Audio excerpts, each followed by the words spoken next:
ওং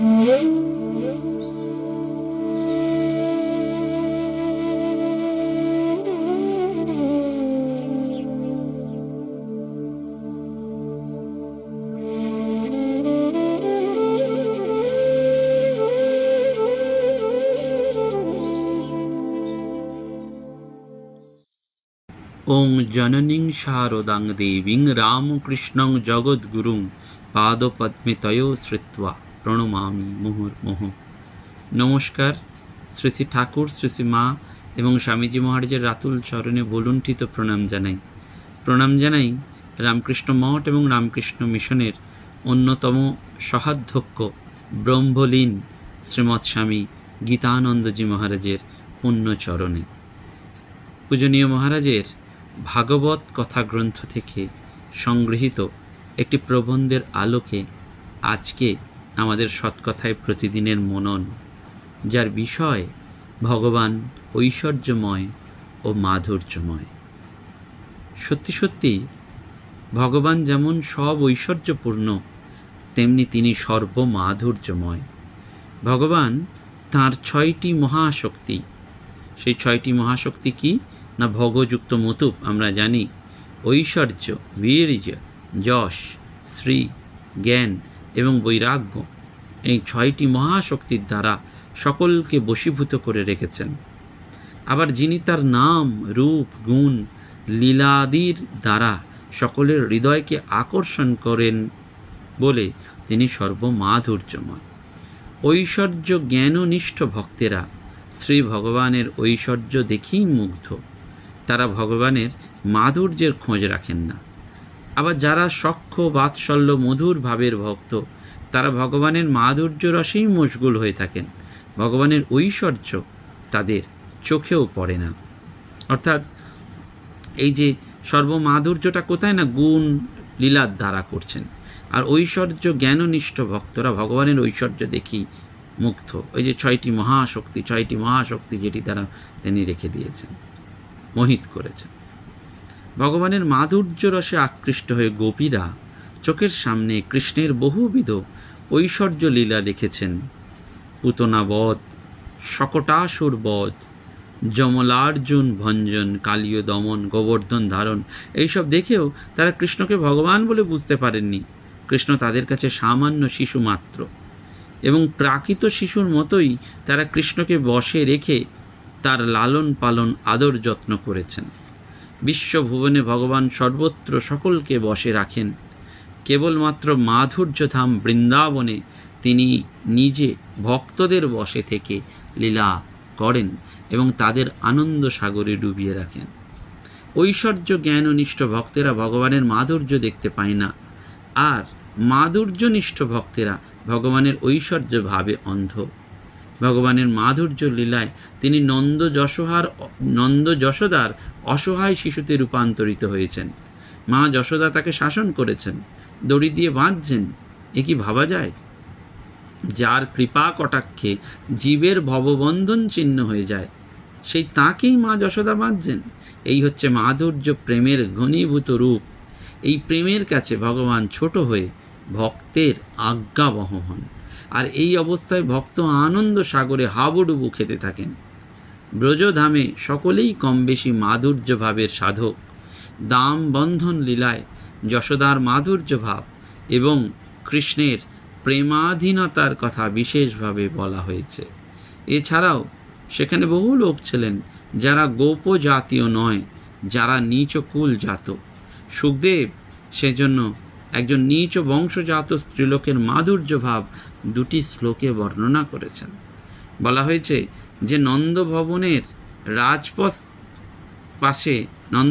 পাশে রাজপথ থেকে ফল কিনবে গো, এইরকম শব্দ শুনে অচ্যুত, যিনি কখনো নিজের ঐশ্বর্য থেকে বিচ্যুত হন না, সেই সর্বফল প্রদাতা কৃষ্ণ ফল পাওয়ার জন্য তাড়াতাড়ি এক মুঠো ধান নিয়ে ফলওয়ালির কাছে গিয়ে উপস্থিত হলেন। কৃষ্ণের খেলার সাথীরা তখনও পর্যন্ত নন্দভবনে এসে পৌঁছাননি, এবং মা যশোদাও গৃহকর্মে অন্যত্র ব্যস্ত ছিলেন। সুতরাং কৃষ্ণ উঠোনে রাখা ধান নিয়ে একাই এই খেলা করছিলেন। সেই সময় ফল কিনবে গো, এই আওয়াজ শুনেই শ্রীকৃষ্ণ ফল পাওয়ার জন্য এক মুঠো ধান নিয়ে রাস্তায় গিয়ে উপস্থিত হলেন এবং ফলওয়ালিকে বললেন, আমি তোমার ফল নেব। বলা হচ্ছে না, ফল বিক্রয়িনী তস্য চ্যুত ধান্যকরদ্বয়ম ফলই রপুরদ্রৈত তৎনৈ ফল ভাণ্ডমপরিচা। মুঠো করে তাড়াতাড়ি ধান নিয়ে যাওয়ার সময় কৃষ্ণের আঙুলের ফাঁক দিয়ে ধানগুলো পড়ে গেল। ফলওয়ালি তখন কৃষ্ণের শূন্য হাত ফলে ভরে দিলেন এবং হঠাৎ ফলওয়ালি দেখলেন তার ফলের ঝুড়িও নানাবিধ রত্নে পূর্ণ হয়ে গেছে।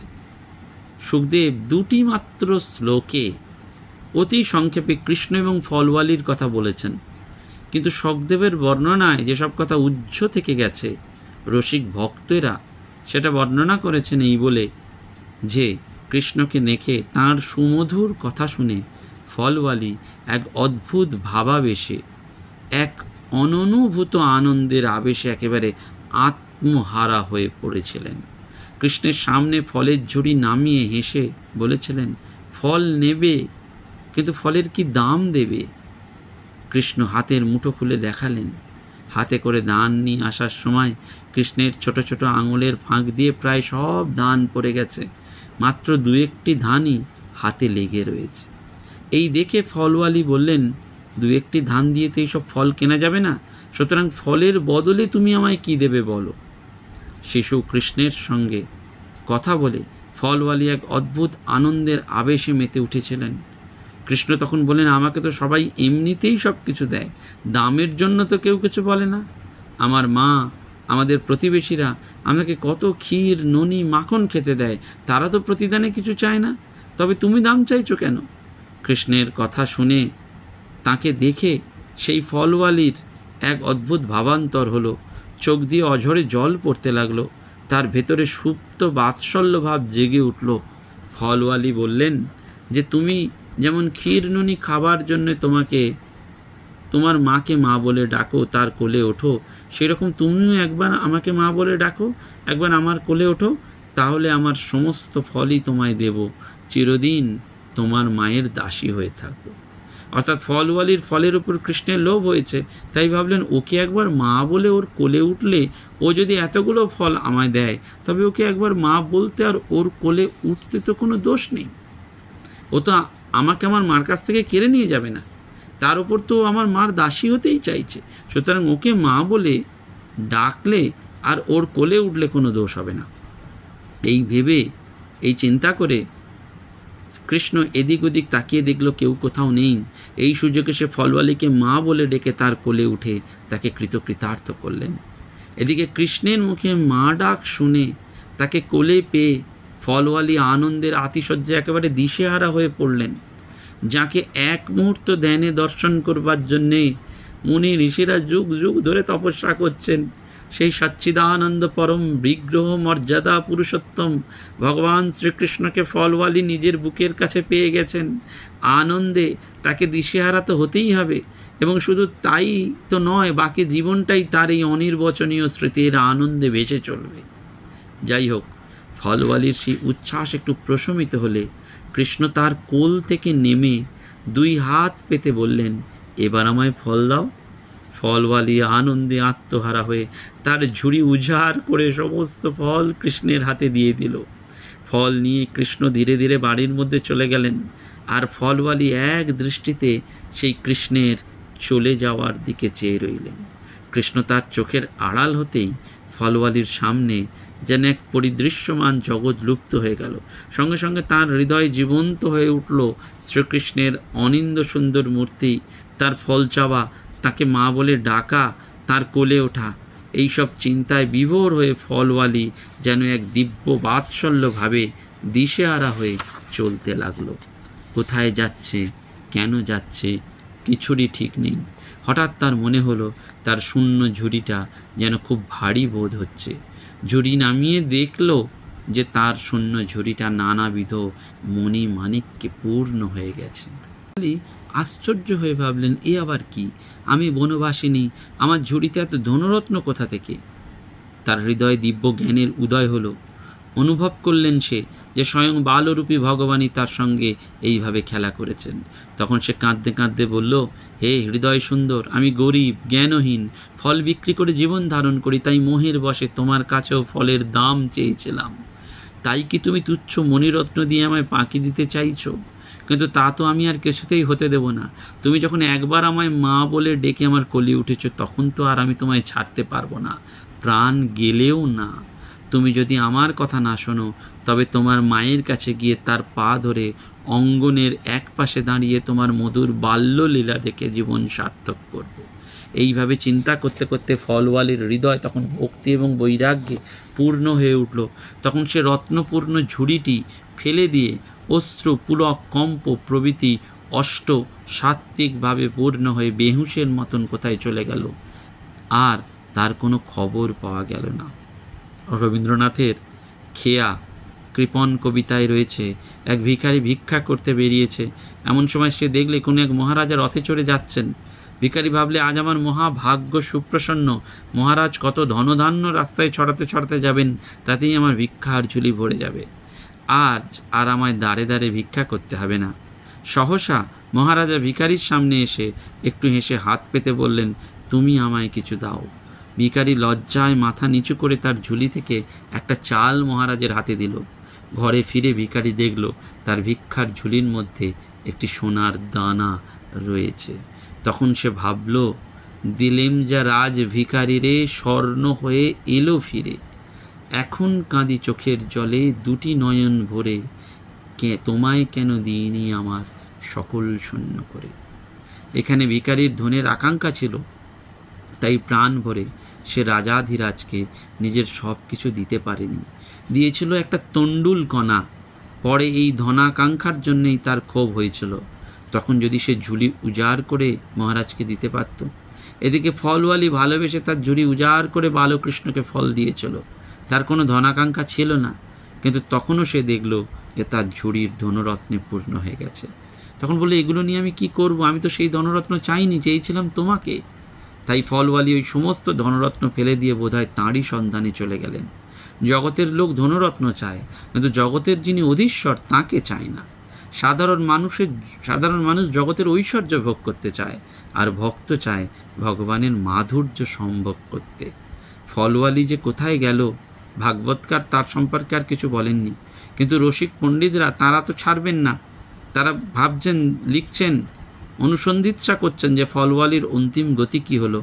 তাদের ধারণা এবং যুক্তিসঙ্গত বটে। পুতনা রাক্ষসী বিষ মিশ্রিত স্তন পান করিয়ে কৃষ্ণকে বধ করতেই এসেছিল, কিন্তু কৃষ্ণ তাকে দুর্লভ ধাত্রীগতি প্রদান করেছিলেন। পুতনা রাক্ষসীরই যদি এই অবস্থা হয়, তাহলে ফলওয়ালিকে কৃষ্ণ মা বলে ডেকে তার কোলে উঠেছিলেন, স্বহস্তে ফল গ্রহণ করেছিলেন, তাকে কি তিনি বঞ্চিত করতে পারেন? পুতনা রাক্ষসীর দেহটাই ছিল কৃষ্ণ সেবার বাধক। তাই কৃষ্ণ পুতনার দেহটা বিনাশ করে তাকে যথাযোগ্য বাৎসল্য প্রেমোচিত দেহ দান করে তাকে সেবা অধিকার দিয়েছিলেন। কিন্তু ফলওয়ালি সাক্ষাৎভাবে কৃষ্ণ সেবার যোগ্য না হলেও কৃষ্ণের স্পর্শে সে যে সোনা হয়ে গেছে। সুতরাং ব্রজধামের মহা সাধু মহাত্মাদের মতন ফলওয়ালিও কৃষ্ণ প্রেমে মাতোয়ারা হয়ে নিরন্তর কৃষ্ণ দর্শনের তীব্র ব্যাকুলতা নিয়ে ব্রজের পথে ঘাটে কৃষ্ণ নাম করতে করতে অন্তিমে কৃষ্ণ সান্নিধ্য লাভ করবে। এতে আর সন্দেহের অবকাশ কোথায়? ওই যে বারবার মনে রাখতে হয় যে তা ঈশ্বর একাধারে ঐশ্বর্যময় এবং মাধুর্যময়। তিনি ঐশ্বর্য দিয়ে ভরিয়ে দেন, আর তার মাধুর্য ভক্ত সম্ভোগ করে। আমাদের সেই ভগবানের মাধুর্যকে আস্বাদন করতে হবে। যখনই আমরা মাধুর্য আস্বাদন করব, তখন দেখব যে আমাদের ভেতরটা কোথাও একটু বদলে গেছে। আর এই ভেতরটা যখন বদলে যাবে, তখন আমরা বারবার অনুভব করব যে ঈশ্বর এক, তার অনন্ত নাম, অনন্ত ভাব।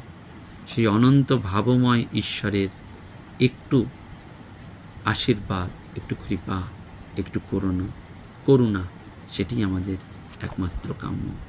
নমস্কার, ধন্যবাদ। प्राणाराम प्राणाराम प्राणाराम।